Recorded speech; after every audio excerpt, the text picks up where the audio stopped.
Emīla Dārziņa muzika līdz šim brīdim gan kora repertuārā, gan solistu repertuārā dzīvo pilnvērtīgu muzikālu dzīvi. Un man likās, ka tā ir tāda pašsaprotama lieta, bet izrādās, ka nemaz viens koris tā kārtīgi, teiksim, apkopojas visu viņu kora literatūru nemaz nav līdz šim brīdim. Nu, tad mēs esam pienākuši pie šī darba rezultāta, un šis ieraksts būs attīrīts no visiem šiem laika uzslāņojumiem.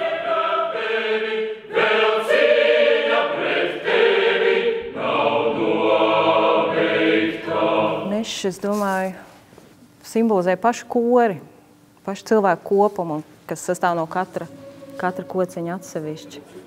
Man bija doma iesaistīt diezgan daudz koru šajā diskā. Viņi ne tikai iedzied disku, bet arī piedalās burtiski ar savām rokām.